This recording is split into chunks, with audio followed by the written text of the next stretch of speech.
Hi, my name is Sherry Manley, and I'm going to talk to you a little bit today about family life education. The goal of family life education is to strengthen and enrich family and individual well-being.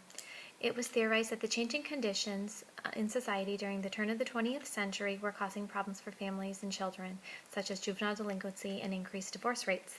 The idea behind the FLE programs were that if they could help families through these transitions, they would be able to decrease family-related social problems.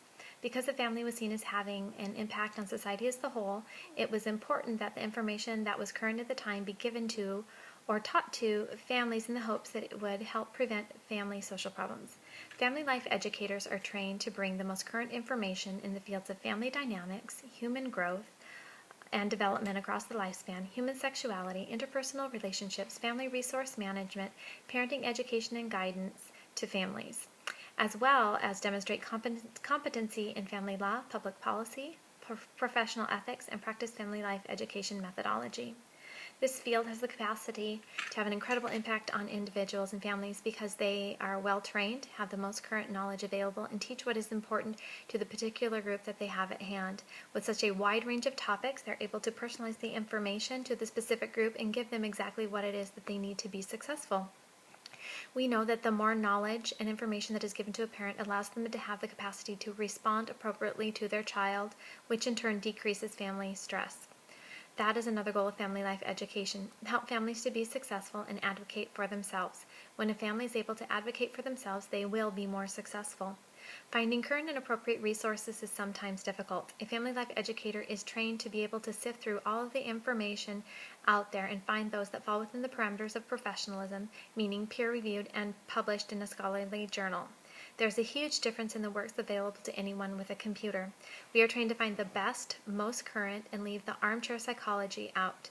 It is important that family life educators that we draw the line between education and therapy. Our goal is to educate and provide resources, not to treat those as psychological disorders, including depression, PTSD, or OCD. That would be out of our scope. One of the biggest struggles the fields of family life education has is creating an understanding within the public of the benefits that can be gained from participating in what we have been trained to teach. While we know that the need for the education is out there, spreading the word and encouraging people to seek our family life education is the burden placed upon those who are entering this field. Marketing family life education in a way that meets those who are typically underserved is extremely important. It is important to understand this population so that we can provide training in areas that meet their specific needs. It is important that they are involved in setting up the program goals to ensure that what is taught is specific to them. Promotion is also an area important in this field.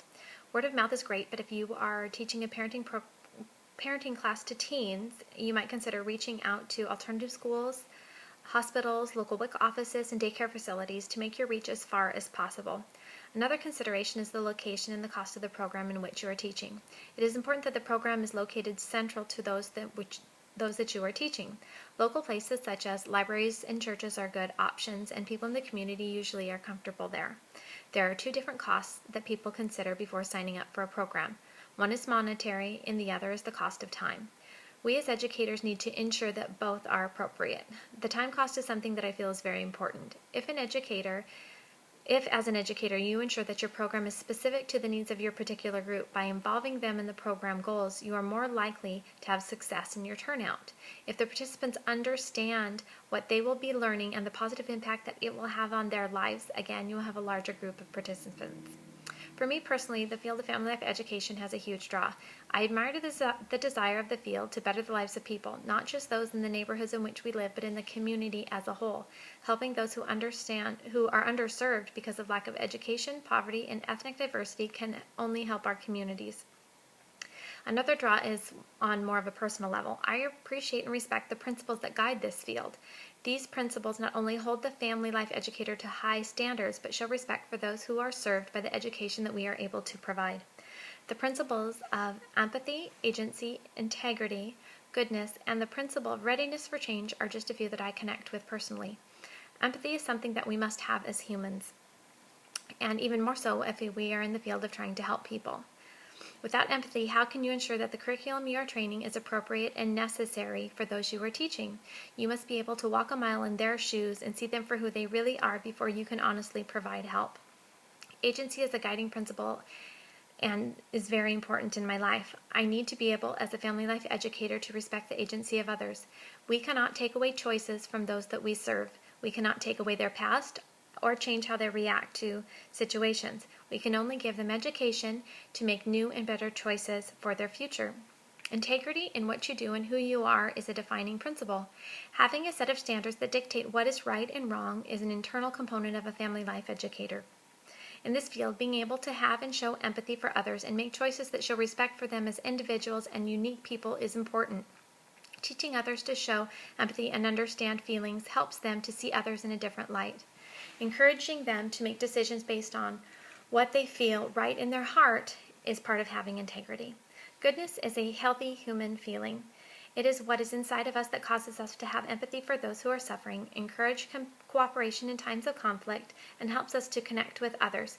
Goodness is one of those principles that will help us to suffer with those who suffer and to do our best to take some of their burden when appropriate. Family life educators must be good.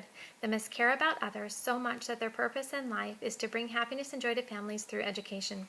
The last guiding principle I want to share is the principle of readiness for change. As family life educators, we cannot impose growth. We must respect individual feelings and ideas and be ready to address issues at the time that is most appropriate for the learner. Family life educators must be aware of the timing of the information we give and in tune with the reaction of those that we are teaching. It may be best at times to teach someone to build on the strength that they already have for the time being until they are ready to make a more dramatic change. We may be excited and eager to make a positive contribution to the lives of those we teach, but we also must be able to listen and hear and make sure that they're doing the same. If they're not, and they're not really ready and they're not there yet, then we need to be willing to change our process and alter the goals of the program so that they're still meeting the needs of those that we are serving.